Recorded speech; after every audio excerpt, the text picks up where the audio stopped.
Hello दोस्तों, आज फिर से अपने साधारण ब्याज के मोस्ट इम्पोर्टेंट क्वेश्चन कुछ करेंगे जिनको शॉर्ट ट्रिक के माध्यम से हम हल करना सीखेंगे। कल के वीडियो में भी हमने साधारण ब्याज के कुछ क्वेश्चन सॉल्व कराए थे। आज देखेंगे कि साधारण ब्याज की वार्षिक दर 11.5% से 10% हो जाने पर एक वर्ष में 55.5 रुपया की हानि हुई है। कितने रुपए की हानि हुई है? 55.5 रुपया की। और यदि हम कहें कि दर में कितनी कमी आई है तो दर हमारी पहले कितनी थी? 11.5% थी और एक वर्ष में, मतलब ये साधारण ब्याज है तो हमारा साधारण ब्याज क्या चलता है कि प्रत्येक साल में, कल भी हमने बताया था कि साधारण ब्याज है जो वो क्या होता है कि एक साल में चलता है। जितना पहली साल उतनी दूसरी साल उतनी तीसरी साल। 11.5 से घट गया है, कितना? 10 हो गया है। तो बचा कितना होगा हमारा? कितना बचा होगा? पहले 11.5 था, अब 10 है तो कितना बचा होगा? 1.5। मतलब ये है कि जो हमारी दर थी पहले 11.5% की थी और अब कितनी हो गई है? 10% की। तो कितनी घट गई है? 1.5% घट गई है। हमारी दर तो 1.5% घटी है और रुपया में कितना घाटा लगा है? 55.5। तो ये दर कितने के बराबर हो जाएगी? 55.5 रुपया के बराबर। 1.5% की हमारी दर में कमी आई है और रुपया में कह रहे हैं कि कितने? 55.5। तो 1.5% की वैल्यू 55.5 हो जाएगी। तो 1% की वैल्यू कितनी हो जाएगी? 55.5 बटे में 1.5। ये दशमलव से दशमलव काट लेंगे, 15 से काटेंगे तो 15 तिया 45, 10 बचा, 15 सत्ते 105। 1% की वैल्यू 37 रुपया है और हमसे पूछा क्या जा रहा है कि मूलधन क्या होगा। मूलधन हमेशा 100% की राशि होती है। हमारा 1% की वैल्यू 37, तो 100% की वैल्यू क्या हो जाएगी? 37 गुणा में 100 कर देंगे तो उत्तर आ जाएगा हमारा 3700। मूलधन कितना था? 3700 रुपया। अतः इसका ऑप्शन नंबर ए बिल्कुल सही है। एक बार फिर से समझ लेंगे कि ब्याज की वार्षिक दर कितनी थी? 11 थी। दर को हमने घटा दिया, 10 कर दिया। तो कितना घटा दिया? 1.5% घटा दिया। दर को हमने घटाया है 1.5%, लेकिन रुपया ब्याज का कितना घट गया है? 55.5 रुपया घट गया है और दर कितनी? 1.5%। तो 1.5% की वैल्यू कितनी हो जाएगी? 55.5 रुपया। 1% की वैल्यू 55.5 बटे में 1.5, दशमलव से दशमलव काट देंगे, 15 से काटेंगे 555 को तो 37 बार। 1% की वैल्यू 37 रुपया है तो 100% की वैल्यू 3700 रुपया होगी। अतः ऑप्शन नंबर ए बिल्कुल सही आंसर है। इसी तरीका का एक और क्वेश्चन देख लेंगे कि सुरेश ने कुछ राशि 3 वर्षों के लिए उधार दी। इसमें बेटा कितना टाइम था? 1 वर्ष था, इसलिए हमने सीधा सीधा कर दिया था। इसमें टाइम कितना है? 3 वर्षों के लिए उधार दी है। कितने टाइम के लिए? 3 वर्षों के लिए। यदि ब्याज की दर 2% अधिक होती तो 144 रुपया अधिक ब्याज मिलता। 2% अधिक होती, क्या होती? दर अधिक होती। एक बात बताओ कि 2% वार्षिक यदि ये चलेगा अधिक में, और हमें कितने वर्षों तक चलना है? 3 वर्षों तक। एक साल में 2% तो 3 साल में कितनी दर अधिक हो जाएगी? 3 दूनी 6%। आप सभी कहोगे कि एक साल में 2% वार्षिक अधिक हो रही है तो 3 साल की चर्चा 3 साल के लिए दे रहा था। उधार कितना दिया था? 3 साल के लिए। तो 3 साल में 6% दर बढ़ जाएगी। और हमारा यहाँ पे कितना कह रहा है? रुपया कितना बढ़ रहा है? रुपया बढ़ रहा है 144 रुपया। हमारे हिसाब से 6% और किताब वाले के हिसाब से, क्वेश्चन के हिसाब से 144 रुपया। 6% की वैल्यू 144 रुपया, तो 1% की वैल्यू हो जाएगी 144 बटे में 6। हमसे क्या पूछा जा रहा है?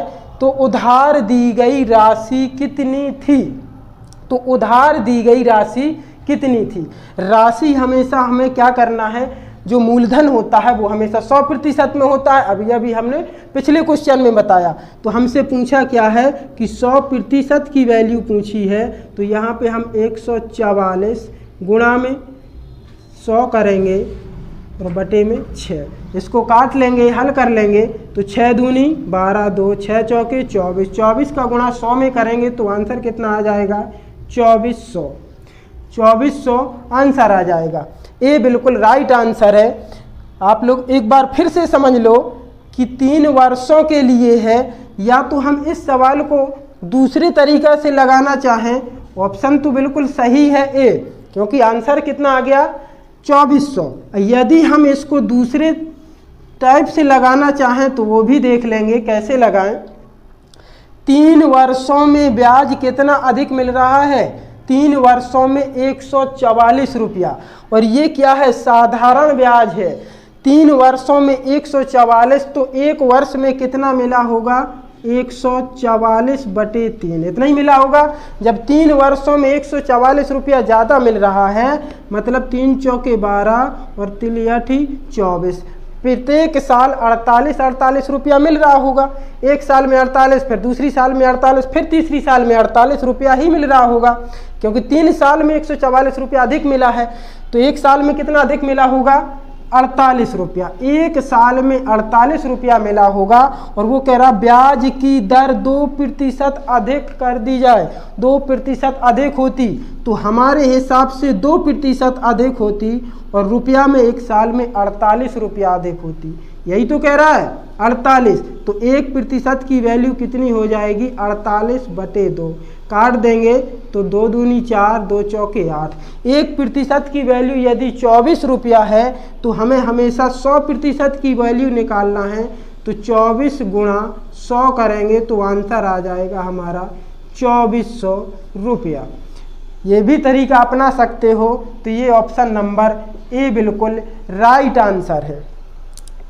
इसी तरीका के और भी कुछ क्वेश्चन तो आगे देखेंगे कि एक और क्वेश्चन, यही जो हमारा साधारण ब्याज है, इसी का अगला एक टाइप जो नया टाइप है उसको हम देखेंगे कि साधारण ब्याज की किस वार्षिक दर पर किसी धन का 10 वर्ष का ब्याज 2 उस धन का 2/5 होगा।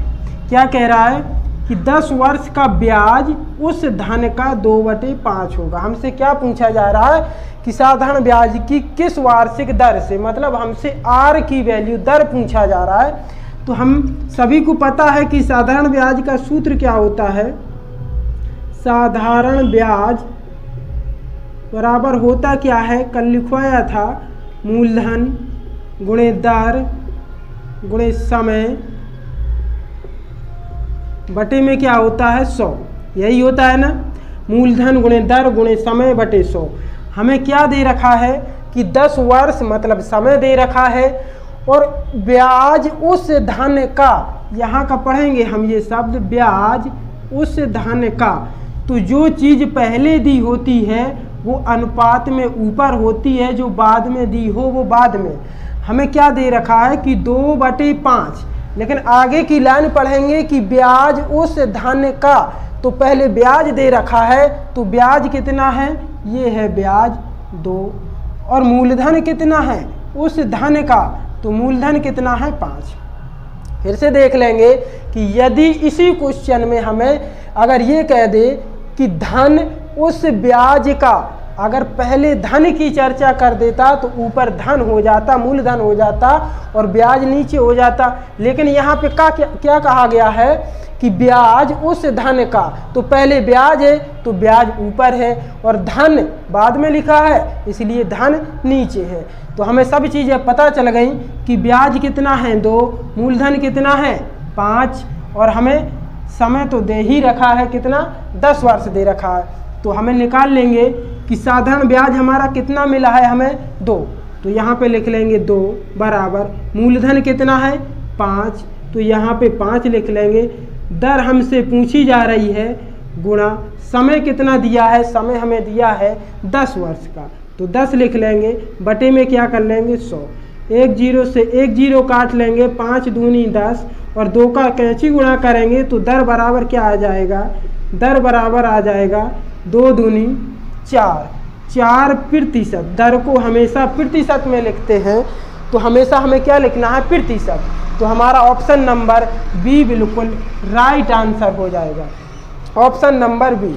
फिर से समझ लेंगे कि यदि अनुपात में दिया हो तो जिसको पहले कहा गया वो ऊपर होगा और जिसको बाद में कहा गया वो नीचे होगा। बस वही है, पहले ब्याज कहा गया तो 2 रुपया लग रहा है, कितने में, 5 में, 5 में 2 रुपया ब्याज है, हमने वही रख दिया। साधारण ब्याज बराबर मूलधन गुणे दर गुणे समय बटे में क्या होता है, 100 होता है। तो सेम रख देंगे वैल्यू और दर हमारी निकल के आ जाएगी 4%। ऑप्शन नंबर बी बिल्कुल राइट आंसर है।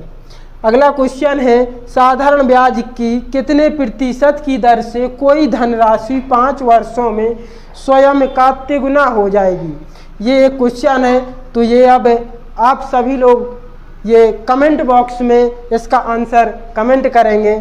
और ये वीडियो अगर अच्छा लगा हो तो प्लीज़ लाइक शेयर और सब्सक्राइब करना ना भूलें। धन्यवाद।